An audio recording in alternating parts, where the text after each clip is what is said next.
Retma, menyikapi terkait libur yang mana juga bisa dikatakan panjang begitu ya, 4 hari libur di akhir tahun, apakah memang di sektor Anda ini cukup keberatan dengan adanya libur yang mana sudah ditetapkan oleh pemerintah? Silakan Pak Retma.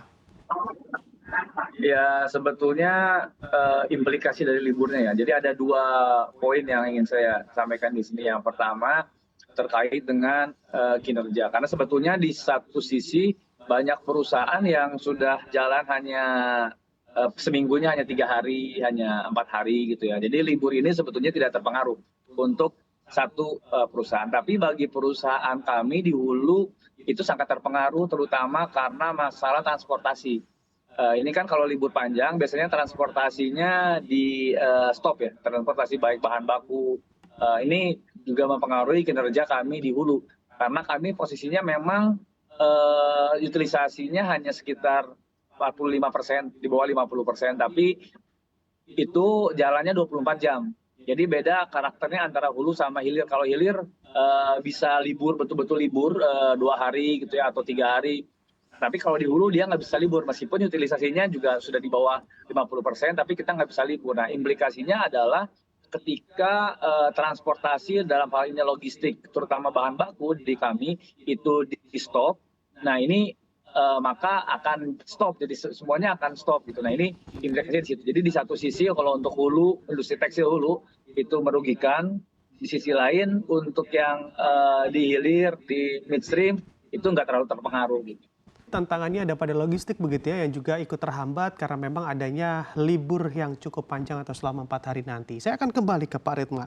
Pak Retma, banyak di luar sana yang beranggapan pemerintah sedikitnya lumayan pilih kasih begitu terhadap sektor-sektor tertentu, khususnya sektor pariwisata. Apakah Anda juga setuju dengan anggapan demikian, Pak Retma? Sebetulnya kalau dari pilih kasih ya enggak juga ya, kalau menurut saya ya, karena memang di satu sisi kan juga ini momen untuk masyarakat berbelanja lebih gitu ya ketika libur.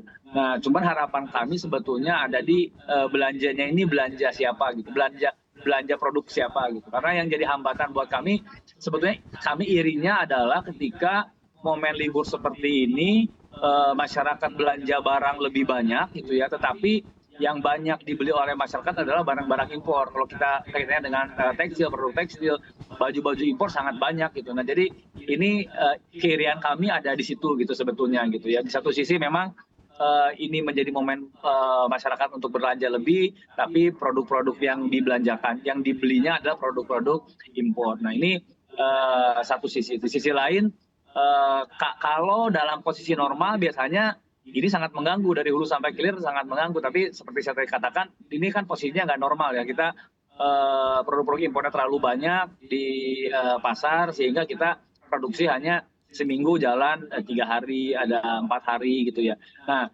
di sisi lain logistik yang menjadi hambatan, karena logistik ini menjadi tambahan biaya gitu ya. Di satu sisi kami harus stok, kadang-kadang kalau lebih dari 2 hari si produsen harus nambah gudang gitu ya, karena ini sistemnya kan kalau di kami bahan bakunya PT AMIJ sistemnya curah ya. Kalau sistem curah dia harus nyimpan sewa gudang lebih banyak, itu kan tambahan kos. Belum lagi kesiapan dari industri supplier dulunya, apakah dia siap untuk menambah produksi lebih banyak agar dalam 4 hari ini tidak bisa menyetok di gudang-gudang kita gitu.